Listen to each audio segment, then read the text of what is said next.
Radio Educación y el INERM presentan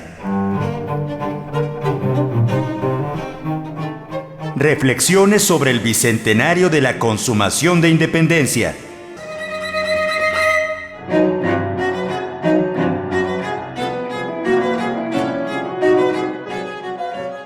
Muy buen día, les doy una cordial bienvenida a este programa especial con motivo de la conmemoración del Bicentenario de la Consumación de nuestra Independencia.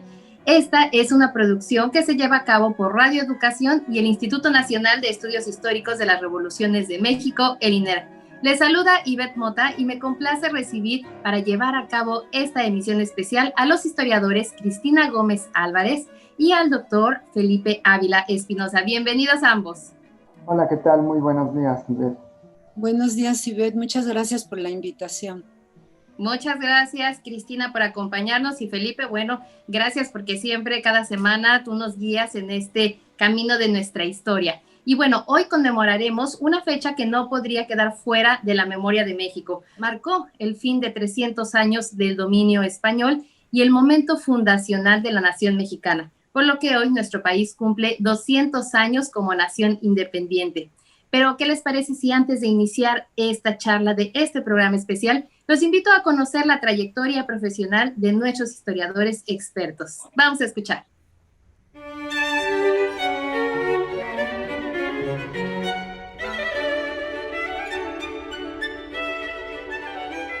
Cristina Gómez Álvarez es integrante del Sistema Nacional de Investigadores con doctorado en Historia por la Universidad Nacional Autónoma de México. Realiza investigación y es académica en la Facultad de Filosofía y Letras de la misma UNAM.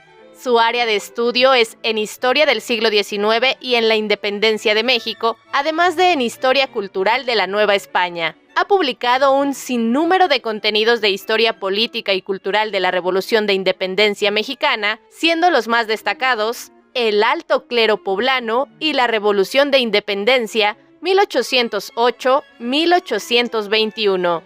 Censura y Revolución, libros prohibidos por la Inquisición de México, 1790-1819.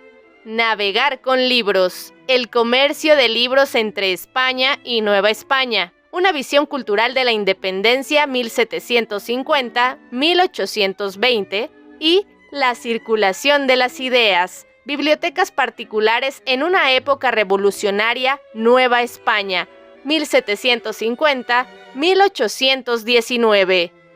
Por su parte, el doctor Felipe Ávila Espinosa, quien es director del Instituto Nacional de Estudios Históricos de las Revoluciones de México, INERM, es sociólogo por la Universidad Nacional Autónoma de México y está doctorado en Historia por el Colegio de México. Actualmente es académico del Sistema de Universidad Abierta de la Facultad de Filosofía y Letras de la UNAM y es miembro del Sistema Nacional de Investigadores. Su área de estudio preponderante es la Revolución Mexicana y el zapatismo. Como autor e investigador, ha colaborado en la publicación de artículos y capítulos en libros colectivos y en revistas especializadas. Destacan El pensamiento económico, político y social de la Convención de Aguascalientes, Los orígenes del zapatismo, Entre el Porfiriato y la Revolución, el gobierno interino de Francisco León de la Barra, Las corrientes revolucionarias y la soberana convención, Breve historia del zapatismo, Emiliano Zapata, La lucha por la tierra, la justicia y la libertad, y es también coautor con Pedro Salmerón de La historia breve de la Revolución Mexicana, y coordinó el libro El zapatismo, volumen 7 de la historia de Morelos, Tierra, Gente, Tiempos del Sur, bajo la dirección de Horacio Crespo.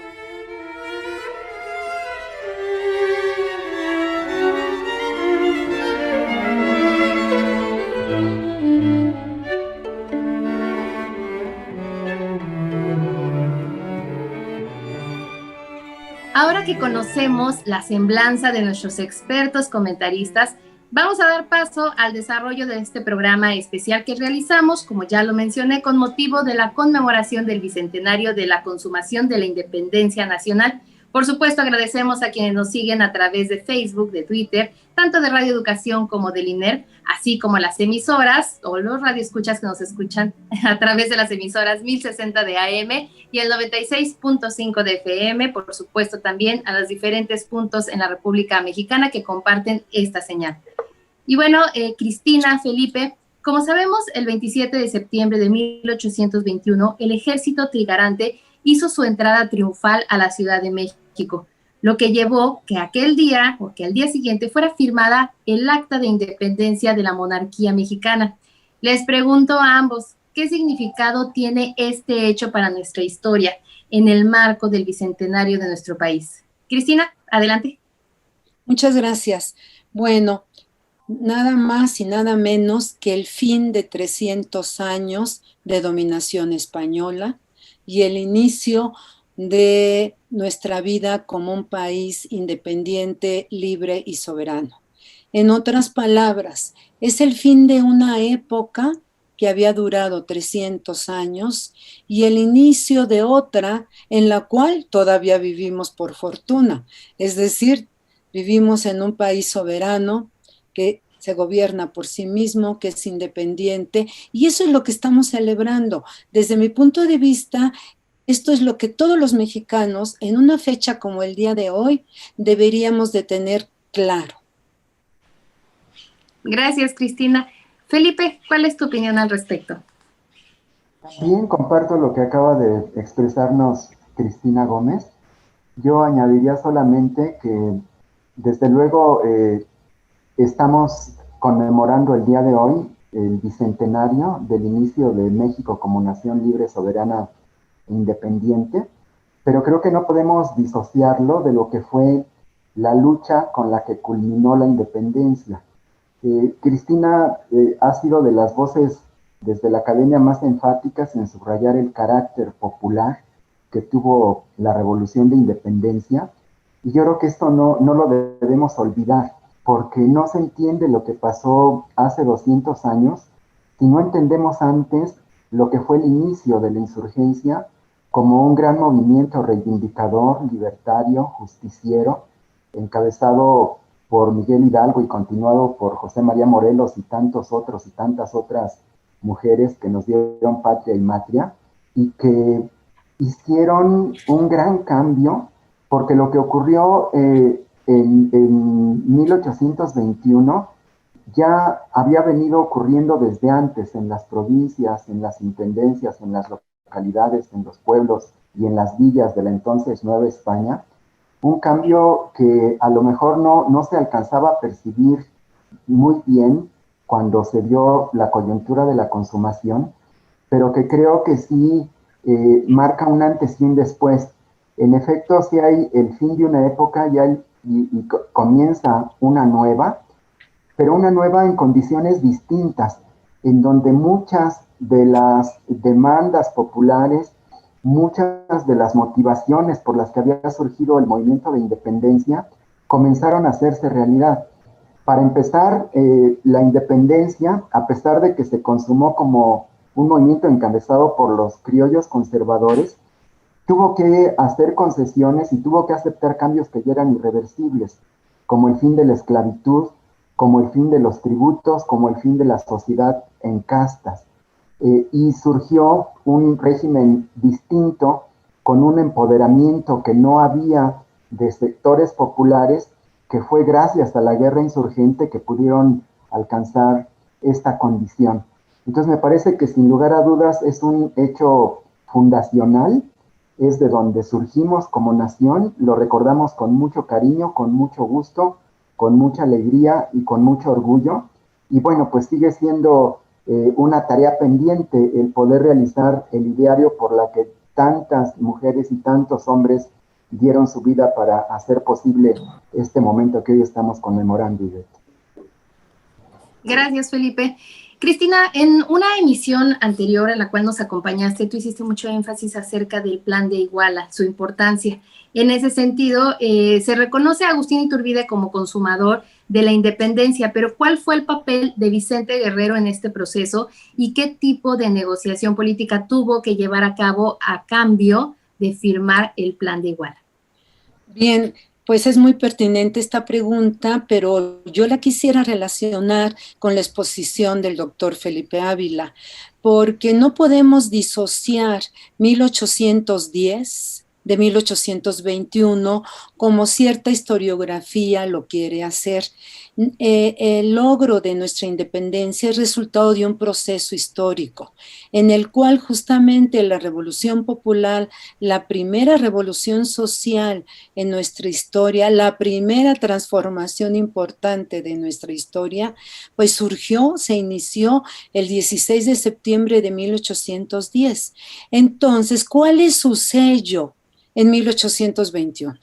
Aquí entonces tu pregunta cobra relevancia porque vamos a ver cómo negocia el jefe de la insurgencia en 1821, 21, que es Vicente Guerrero, porque él está investido de es el jefe de la insurgencia, está comandando a la tropa más numerosa de esta causa que se encuentra en el sur de la Nueva España, que negocia con el representante de la élite colonial, que es la que decide por diversas razones aprovechar la coyuntura de 1820 en donde el imperio se establece nuevamente una monarquía constitucional para hacer un plan independentista y cambiar de postura, de la postura que había tenido en 1810 y apoyar ahora la independencia.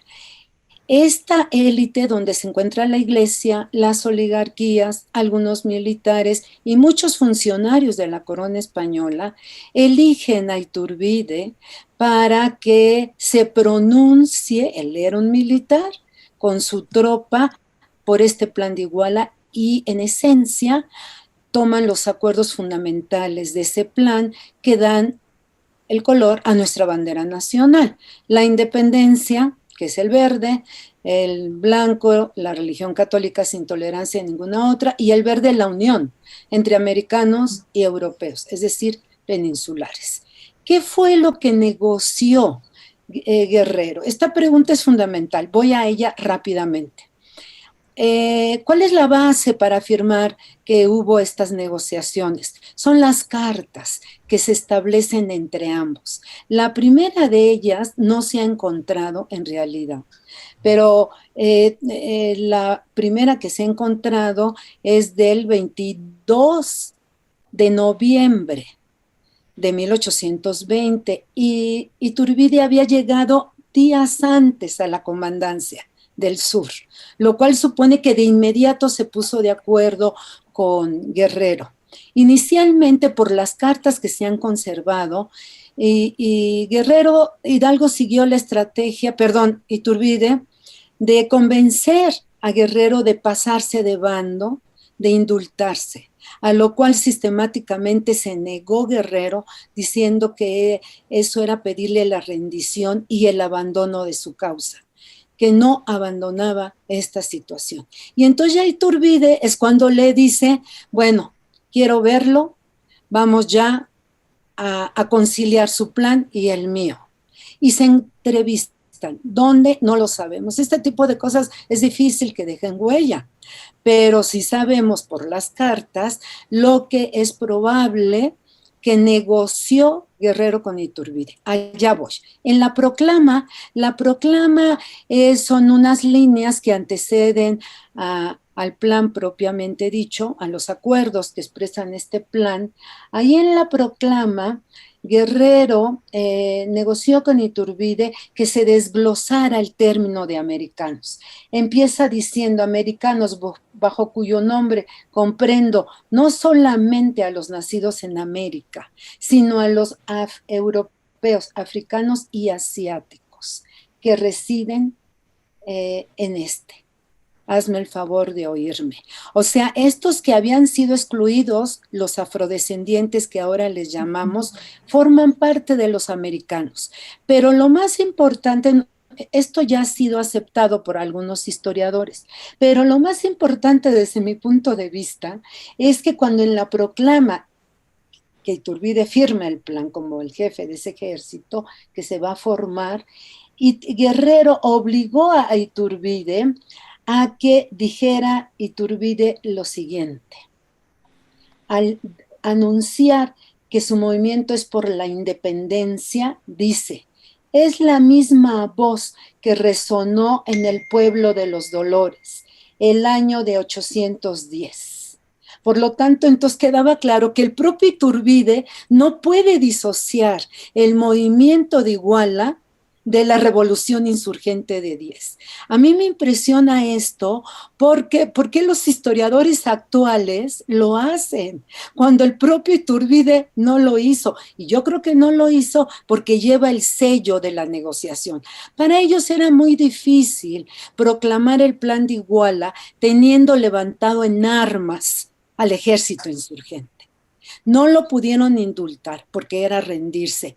Entonces negocian. Esta es la primera negociación. Lo mismo dice de la garantía de la unión. Dice que la unión también es la misma voz que los insurgentes reivindicaron. Y ahí dice que los americanos son indios e indígenas. Hace la distinción de estos dos porque yo supongo que la palabra indígena se refería a aquellos individuos que no eran de los pueblos originarios, pero vivían con los pueblos originarios. Bueno, finalmente, lo otro más importante, ya voy a abreviar, es el asunto no menos relevante ya en los puntos del plan de Iguala. Y me refiero a los artículos, que son 23 artículos o puntos de este plan. Me refiero a los que hacen alusión al ejército. Ahí justamente Guerrero, artículo 9, artículo 16, artículo 17, lo que logra Guerrero es que se reconozca que el plan de Iguala va a tener un ejército nuevo que va a defender las 3 garantías que ya mencioné, y que ese ejército nuevo se va a integrar con un ejército regular, como son todos los ejércitos y milicianos. Y en el ejército regular se van a reconocer los grados que tenían la oficialidad anteriormente. ¿A quién se refiere? En la proclama ya dijo que la unión también era entre los militares disidentes y los realistas. Eso es lo que logra que el ejército insurgente se incorpore a consumar la independencia en los términos del plan de Iguala, porque no tenía ni la fuerza política ni la fuerza militar para poder introducir otros elementos del programa insurgente. Inmediatamente después de esta negociación se promulga el plan de Iguala, como todo el mundo sabe, 24 de febrero de 1821 en esta población de Iguala. Y días después, Iturbide, no como jefe él del ejército de las 3 garantías, nombra a Vicente Guerrero comandante de la primera división del ejército trigarante. Gracias. Gracias, Cristina. Felipe, ¿qué tan decisivo fue el papel de los pueblos originarios en este proceso de la consumación de independencia entre febrero y agosto de 1821? Fue muy importante, Ivette. También muchas veces se piensa que el plan de Iguala y después los tratados de Córdoba fueron momentos muy, muy importantes y decisivos, como si todos se hubieran puesto de acuerdo y no hubiera habido ningún problema en consumar la independencia, dado que todos coincidían en que era necesario, aunque cada grupo tenía sus propios intereses, sus propios motivos y sus propias ambiciones y proyectos. Sin embargo, la consumación de la independencia no hubiera sido posible si no se hubieran sumado al plan de Iguala una enorme cantidad de pueblos, de villas, de regimientos, de jefes militares y también muchos de los antiguos insurgentes que desde las provincias, desde las localidades, comenzaron a hacer pronunciamientos en favor del plan y obligaron a las élites militares a que lo aceptaran. De hecho, hubo una especie como de pronunciamientos a nivel de las localidades, de los ayuntamientos, de las provincias, en favor del plan, que se movilizaron, que comenzaron a ocupar las poblaciones, que fueron avanzando y que así obligaron a los jefes militares que se resistían a aceptar el plan a que abandonaran esta postura y se sumaran. Hubo algunas batallas militares, aunque pocas, pero todo esto no hubiera sido posible sin esa movilización desde las localidades, en donde los ayuntamientos, las autoridades de las poblaciones, en donde los mismos habitantes de los pueblos vieron que había una oportunidad única para poder de una vez por todas consumar la independencia, y creo que eso es lo que explica la entrada triunfal del ejército trigarante a la Ciudad de México en septiembre de 1821, gracias a esta gran movilización popular que hubo previa. Hacia las conclusiones, ¿nos podrían dar una reflexión final acerca del debate generado en este bicentenario respecto a cuál es la forma de ver la independencia y su consumación desde nuestro presente? Cristina, adelante. Bueno, yo creo y estoy firmemente convencida de que ahora estamos en los medios públicos incluso haciendo una reflexión más profunda sobre lo que significa 200 años este evento tan importante como es nuestra independencia. Me parece que mucho mejor que hace 11 años cuando se conmemoró el inicio de la revolución insurgente. Hoy tenemos en los medios más el rescate justamente de que esto fue resultado de un proceso y empezando por el presidente de la República, afortunadamente, se ha puesto más énfasis en lo que aquí Felipe ha hecho, el asunto popular de nuestra revolución de 1810, porque sin ese no se puede entender 21, y esto fue denostado hace 11 años. Y hoy me parece que hay más programas en donde esto se rescate y sobre todo el sello popular y sobre todo que nos queda pendiente todavía llevar a la práctica el programa social de los insurgentes, lograr una sociedad donde haya menos injusticia o haya más igualdad y justicia sociales, que se aumente el jornal del pobre y que se modere la opulencia y la indigencia, como lo dijo una parte muy importante del programa insurgente. Esto está por retomarse y por llevarse a la práctica. Pero a mí me parece que esto es la parte más esencial de todo este mes de conmemoración o todas estas fechas históricas que hemos conmemorado respecto a la independencia. Gracias, Cristina. Felipe, tus conclusiones, por favor. Con mucho gusto, Ivette. Yo creo que tenemos que valorar que el gobierno de la República sea el que encabece este conocimiento, esta discusión y esta reflexión sobre nuestra historia. Yo creo que estamos siendo testigos de un momento excepcional, porque creo que todas y todos los mexicanos hemos tenido en esta administración pública la oportunidad de acercarnos mucho más que antes a lo que es nuestra historia. Y me parece que este bicentenario que se está conmemorando el día de hoy es uno más de todos estos grandes eventos que ha organizado el gobierno de la República desde hace 3 años, para que las y los mexicanos tengamos la oportunidad de acercarnos a nuestra propia historia y ver en la historia no solamente el origen de lo que hoy somos, sino también una enorme cantidad de experiencias y de ejemplos que nos sirven para poder comprender los problemas que todavía hoy tenemos y para tener mejores herramientas para resolverlos. Creo que, como dice Cristina, las mujeres y los hombres que hicieron la independencia de la que nosotros nacimos, nos dejaron una enorme herencia que nosotros debemos continuar. A partir de lo que ellas y ellos hicieron, nos toca a nosotros, a las generaciones actuales, asumir la responsabilidad de seguir luchando porque ese ideario por el cual ellas y ellos dieron su vida se cristalice, hacer una sociedad más justa, más equitativa, menos desigual más libre, más democrática, más plural y más incluyente. Yo creo que así es como debemos conmemorar y acercarnos a la historia y en particular a este bicentenario de la consumación de nuestra independencia nacional. ¡Y viva México! Así es, Felipe. Pues muchísimas gracias a la doctora Cristina Gómez por habernos acompañado en este programa especial de la consumación de la independencia de México, hoy que estamos celebrando 200 años de este acto.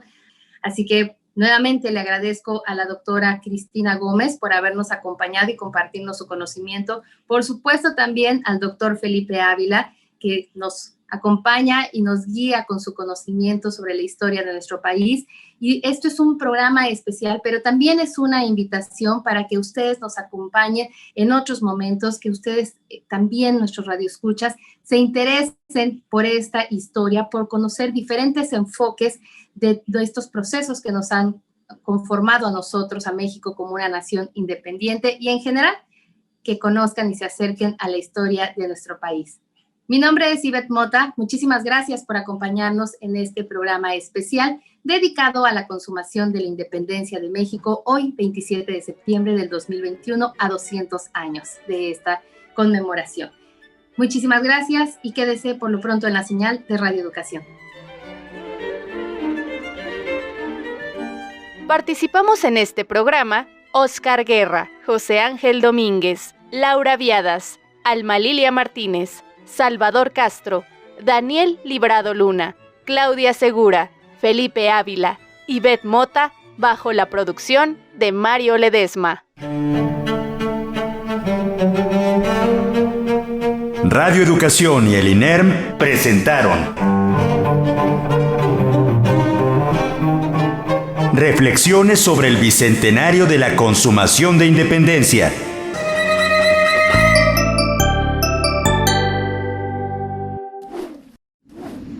Conmemoraciones emblemáticas 2021. Gobierno de México.